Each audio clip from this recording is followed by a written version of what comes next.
Refraction of light म्हणजे प्रकाश परावर्तन जे आहे तर त्या प्रकाश परावर्तनाचे असणारे नियम जे आहेत तर त्या नियमांचं आपल्याला त्या ठिकाणी पडताळून त्या ठिकाणी पाहिजे. याच्यासाठी आपल्याला काही त्या ठिकाणी आता काय काय दिलेले तर त्याचा आपल्याला त्या ठिकाणी विचार करायचा आहे. एम आहे to measure the angle of incidence, angle of reflection and angle of emergence and verify the laws of refraction of light. म्हणजे या ठिकाणी प्रकाश जे आहे तर त्या प्रकाशाचे जे काही अपवर्तन तर ते अपवर्तन आपल्याला पडताळून पाहिजे. तर त्याचबरोबर त्या ठिकाणी आपल्याला angle of incidence, angle of reflection आणि अँगल ऑफ इमर्जन्स त्या ठिकाणी ती मोजायची. आता याच्यासाठी असणारे ते ॲक्टिव्हिटी जे आहे तर त्या ॲक्टिव्हिटीचा आपण त्या ठिकाणी विचार करायचा आहे. आता सर्वसाधारणपणे fix drawing paper on the board using the pins या ठिकाणी मी असणारे काही ड्रॉइंग बोर्ड त्या ड्रॉइंग बोर्डवर असणारे काही ड्रॉइंग पेपर त्या ठिकाणी असणारे काही पिन्स जे आहेत तर त्या पिन्स लावून मी त्या ठिकाणी काय केलेले फिक्स त्या ठिकाणी. त्याच्यानंतर पुढे place the rectangular glass slab on it and mark its boundary with the sharp pens. त्या ठिकाणी असणारे काही रेक्टँग्युलर स्लॅब जे आहे तर ते त्या ठिकाणी मी काय करते ठेवते आणि ठेवल्यानंतर त्याची असणारी काही बाउंड्री जी आहे तर ती बाउंड्री मी त्या ठिकाणी काय करते मार्किंग त्या ठिकाणी.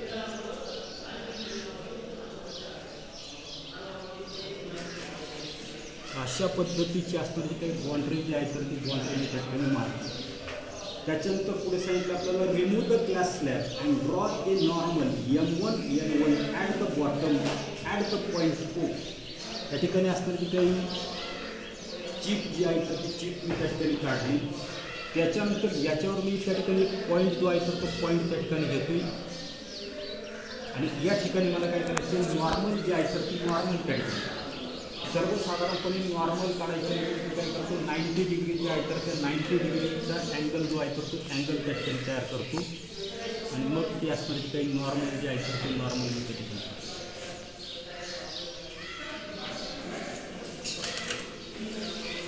नॉर्मल जे आहे तर ती नॉर्मल मी त्या ठिकाणी काढते.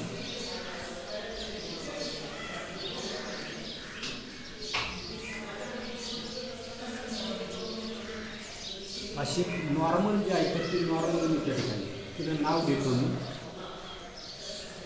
M1 दुसरं सांगितलं आपल्याला N. अशा पद्धतीची एक नॉर्मल मी त्या ठिकाणी. त्याच्यानंतर पुढे सांगितले की draw a line AQ which makes an angle of incidence I of 30 degree with the normal M1. जे असणार जे काही नॉर्मल जे आहे तर त्या नॉर्मलची काय करायचं मला तर त्या ठिकाणी अँगल ऑफ इन्सिडन्स जो आहे तर तो अँगल ऑफ इन्सिडन्स मला त्या ठिकाणी 30 डिग्रीचा करायचा. आणि हे त्या ठिकाणी लक्षात घ्यायचं आपल्याला की सर्वसाधारणपणे हा जो काही अँगल जो आहे तर तो अँगल त्या ठिकाणी 30 डिग्रीचा येईल अशा पद्धतीने मला अँगल जो आहे तर तो अँगल त्या ठिकाणी काढायचा आहे. म्हणजे अँगल जो आहे तर तो इथून जर काढला तर तो बरोबर त्या ठिकाणी 30 डिग्रीचा होईल अशा पद्धतीने मी त्या ठिकाणी काढतो. आता अँगल जो आहे तर अँगल मला 30 डिग्रीचा काढायचा आहे. आता काढत असताना व्यवस्थित लक्षात घ्यायचे ते 10 म्हणतो मी 20 आणि 30 अशा पद्धतीने मी अँगल जो आहे तर अँगल म्हणजे याच्याशी हा त्या ठिकाणी आपल्याला 30 डिग्रीचा होईल अशा पद्धतीचा मी असणारं काही एक इन्सिडंट रे जो आहे तर तो इन्सिडंट रे त्या ठिकाणी काढतोय. अशा पद्धतीचा त्याला नाव द्यायचं सांगितलं आपल्याला एम. म्हणजे हा जो अँगल जो आहे तर तो अँगल ऑफ इन्सिडन्स आहे आपला 30 डिग्री. पुढे fix the pins P1 and P2 on the line AQ. जे काही AQ लाईन जे आहे तर त्या AQ लाईनसोबत मी त्या ठिकाणी 2 पिन जे आहे तर त्या 2 पिन त्या ठिकाणी इन्सर्ट करणार आहे की जेणेकरून ते असणारे जे काही पिन्स जे आहेत तर त्या पिन्स त्या ठिकाणी व्हर्टिकल असतात आणि अशा पद्धतीने मी त्या ठिकाणी काय करणार आहे तर त्या ठिकाणी त्या टोचणार. आता टोचताना मी सर्वसाधारणपणे व्हर्टिकल असतील अशा पद्धतीनं त्या ठिकाणी टोचतोय. त्याच्यानंतर त्याच्यामध्ये कमीत कमी 1 सेंटीमीटरपेक्षा जास्त अशा प्रकारचं अंतर जे आहे तर ते अंतर त्याच्यामध्ये राहील हे मी त्या ठिकाणी पाहतोय. त्याच्यानंतर त्या व्हर्टिकल आहेत की नाही हे मी त्या ठिकाणी पाहतोय. अशा पद्धतीने असणारे जे काही पिन्स जे आहेत तर त्या पिन्स मी त्या ठिकाणी काय केलेले रोवलेले आहेत. त्याच्यानंतर पुढे replace the glass slab properly in its original. ही असणार जी काही काचेची चिप जी आहे तर ती काचेची चिप म्हणून त्या ठिकाणी तिची असणारी जी काही ओरिजिनल पोझिशन जी आहे तर त्या ओरिजिनल पोझिशनला मी काय केली तर पुन्हा त्या ठिकाणी ठेवली. याच्यानंतर पुढे आता की observe the images of the bases of the pins P1 and P2 through the glass slab from the opposite side west. जे सर्वसाधारणपणे हे असणारे जे काही पिन्स जे आहेत तर त्या पिन्सला मी समजा या ठिकाणी P1 म्हटलं, याला त्या ठिकाणी P2 म्हटलं. याचे असणारे जे काही इमेजेस जे आहेत तर ते इमेजेस काय करायचे आहेत मला तर त्या ठिकाणी ऑब्झर्व करायचे आणि या इमेजेस अपोजिट साईड जे आहेत तर त्या अपोजिट साईड मी काय करतो या ठिकाणी ऑब्झर्व करतो. तर ऑब्झर्व करत असताना माझ्या बरोबर त्या ठिकाणी लक्षात येत नसते की याचे असणारे जे बेस जे आहे तर त्या बेसला काय करतो मी त्या ठिकाणी प्रो करतो.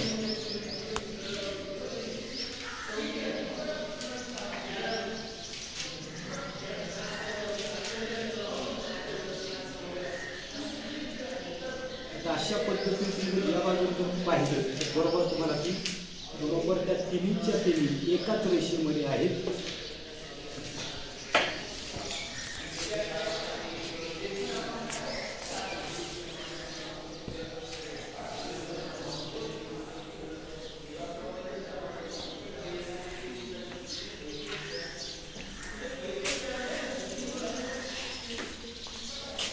बरोबर एकाच रेषेमध्ये तुम्हाला त्या ठिकाणी दिसतं. त्याच्यानंतर पुढची सुद्धा पेन मी त्या ठिकाणी त्याच पद्धतीने त्या ठिकाणी पीस बरोबर लावतो जेणेकरून या असणाऱ्या काही पिन्स जे आहेत त्या पिन्स आपल्याला त्या ठिकाणी बरोबर एकाच रेषेमध्ये येतील अशा पद्धतीने काय करतो पुन्हा इन्सर्ट करायचं.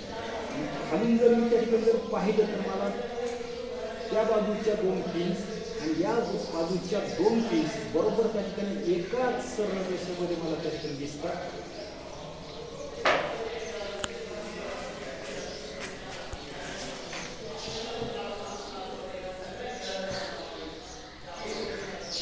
बाकीच्या पटापट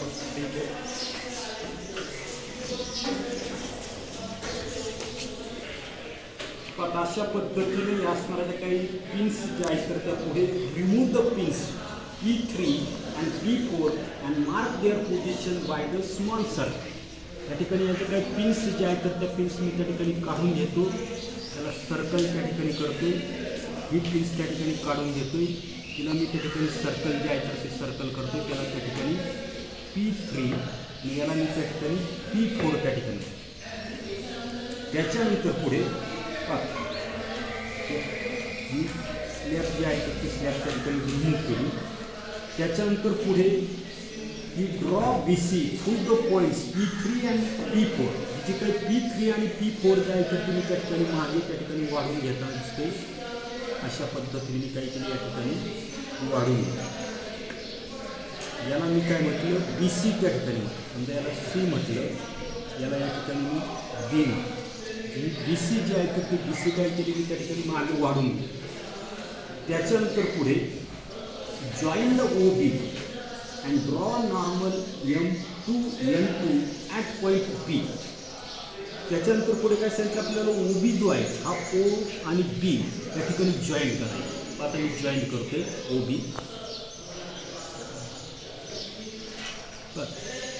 सर्वसाधारणपणे OB जो आहे तर तो OB जे काय करतोय तर या ठिकाणी जॉईन करतो. अशा पद्धतीने OB मी त्या ठिकाणी. त्याच्यानंतर B जे आहे तर त्या B पाशी मला पुन्हा एक नॉर्मल जे आहे तर ते नॉर्मल त्या ठिकाणी काढायची. शक्यतो मी काय करतोय 90 डिग्री जे आहे तर त्या 90 डिग्रीचा अँगल जो आहे तर तो अँगल त्या ठिकाणी B पाशी होईल असं मी फक्त त्या ठिकाणी पाहतो. आता मला नॉर्मल जे आहे तर ते नॉर्मल या ठिकाणी.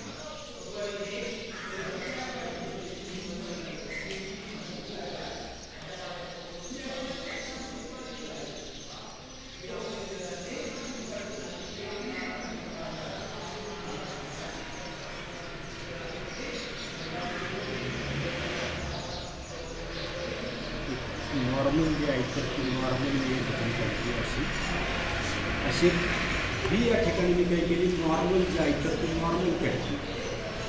त्याच्यानंतर पुढे आपल्याला major the angle of incidence. हा अँगल ऑफ इन्सिडन्स आपण त्या ठिकाणी मोजलेला आहे. त्याच्यानंतर अँगल ऑफ रिफ्रॅक्शन जो आहे तर तो अँगल ऑफ रिफ्रॅक्शन मला या ठिकाणचा मोजायचा.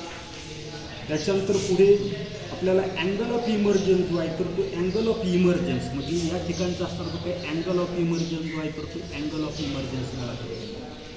आता तो मोजण्यासाठी पण मी काय करतो की सर्वसाधारणपणे मला अँगल ऑफ असणारं काही रिफ्रॅक्शन जे आहे तर तो रिफ्रॅक्शन त्या ठिकाणी मोजायचं आहे. की त्यासाठी मी या ठिकाणी जी काही रेषा जी आहे तर ती रेषा थोडीशी वाढवून त्या ठिकाणी आपण दिसतो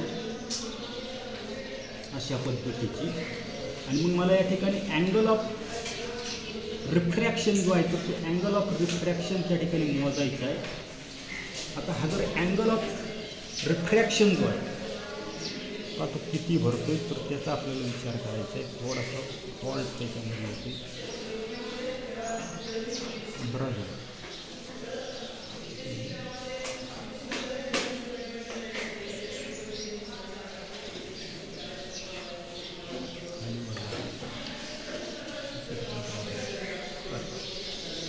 हा सर्वसाधारणपणे 30 डिग्रीचा त्या ठिकाणी भरायला पाहिजे. कमी अँगल ऑफ हात मुळात आपलं किती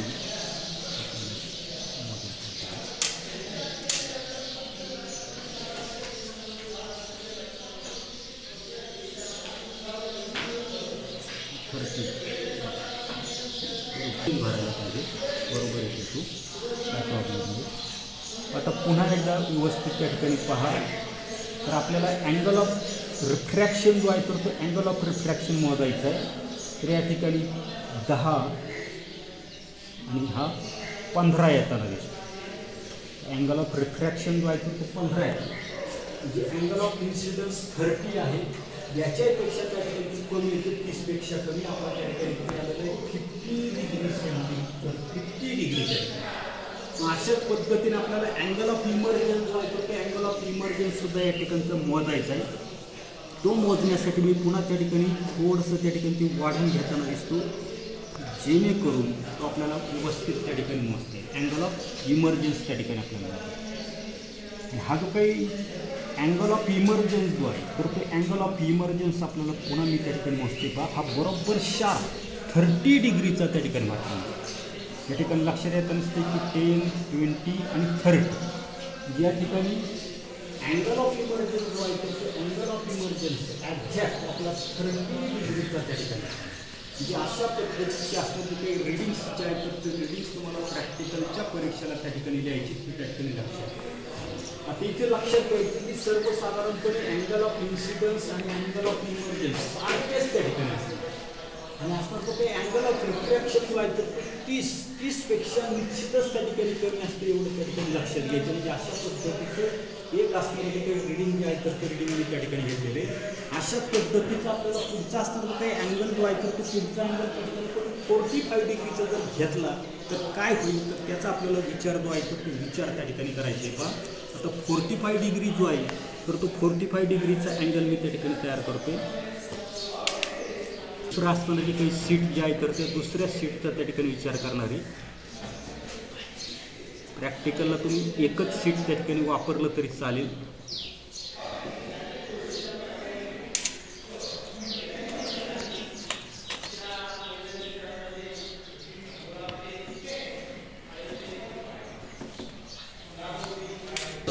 पटपट मी काय करतो त्याच्यावर ठेवलं. त्याची बाँड्री जी आहे तर ती बाँड्री मी त्या ठिकाणी काढली.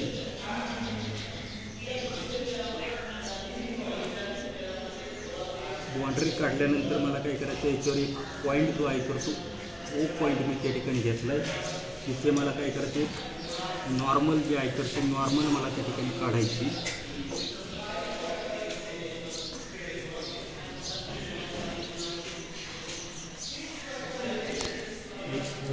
नॉर्मल मी त्या ठिकाणी काढतो.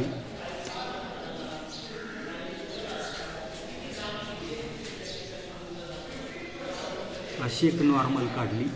त्याच्यानंतर याच्याशी मला त्या ठिकाणी 45 डिग्रीचा अँगल जो आहे तर तो अँगल आपल्याला त्या ठिकाणी तयार करायचा आहे. तर पुढचं रिडिंग आपल्याला अँगल ऑफ इन्सिडन्स जो आहे तर तो अँगल ऑफ इन्सिडन्स 45चा त्या ठिकाणी मला घ्यायचा आहे. 30, 40 आणि 45 या ठिकाणी 40. या ठिकाणी अँगल ऑफ इन्सिडन्स जो आहे तर तुम्ही त्या ठिकाणी 45चा घेणार आहे. आपला M1 N1 त्या ठिकाणी.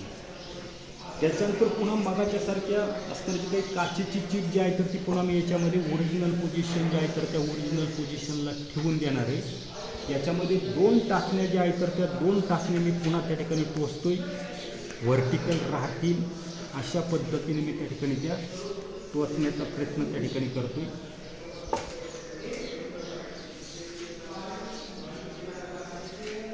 पुन्हा काचेची चिप मी काय केली, ओरिजिनल पोझिशन जी आहे तर त्या ओरिजिनल पोझिशनला त्या ठिकाणी ठेवून दिली. ठेवून दिल्यानंतर असताना जे काही अपोजिट साईड जी आहे तर त्या अपोजिट साईड मला त्या ठिकाणी पाहून बरोबर त्या ठिकाणी त्या असणाऱ्या त्या काही ह्या 2 टाचण्या आणि इकडून रोवण्यात येणाऱ्या ज्या काही 2 टाचण्या ज्या आहेत तर त्या 2 टाचण्या मला त्या ठिकाणी एकाच सरळ रेषेमध्ये दिसतील अशा पद्धतीने मी पाहतो. आता पाहत असताना माझं बरोबर लक्षात येत असते की त्याच्या टाचण्या ज्या आहेत तर त्या टाचण्या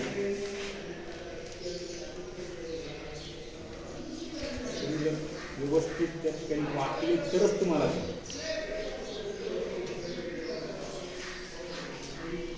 आता पुन्हा माझ्या असं लक्षात येत नसते की त्या 2 टाचण्यांची असणारी जी काही प्रक्रिया आणि टोचलेली मी असणारी काही टाचणी या तिन्हीच्या तिन्ही एकाच सरळ रेषेमध्ये आहे.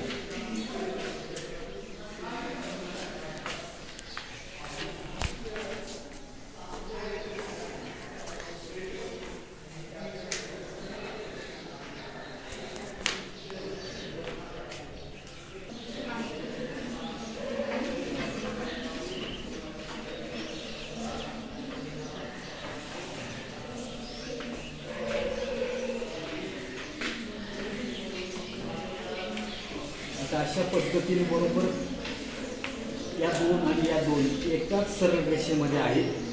त्याच्यानंतर या टाचण्या ज्या आहेत तर त्या टाचण्या त्या ठिकाणी काढून घ्यायच्या. याला सर्कल त्या ठिकाणी करायचे. पुन्हा त्या ठिकाणी ती मागे बॅकला त्या ठिकाणी वाढवायचे.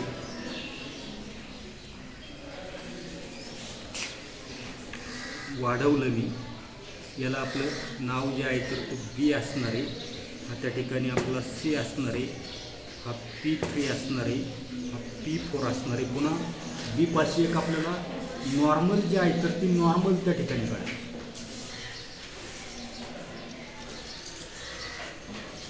पुन्हा एक नॉर्मल जे आहे तर ती नॉर्मल मी या ठिकाणी काढतो.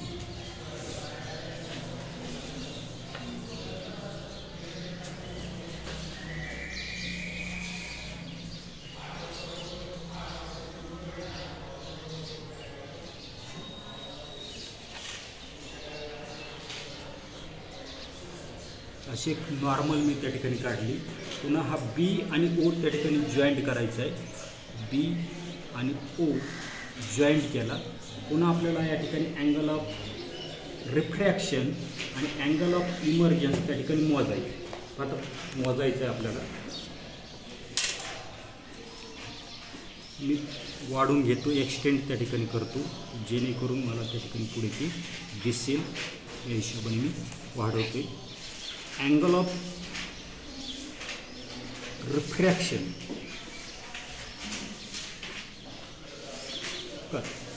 हे सर्वसाधारणपणे 10, 20, 20ला थोडंसं वर आलेलं आहे, 21 आहे. म्हणजे सर्वसाधारणपणे आपल्याला ठिकाणी अँगल ऑफ इन्सिडन्स 45 आहे.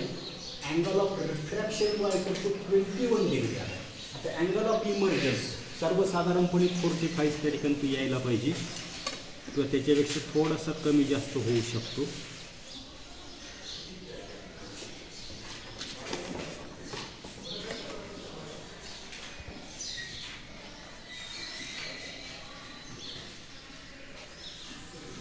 फोर्टी येतोय, काय प्रॉब्लेम नाही.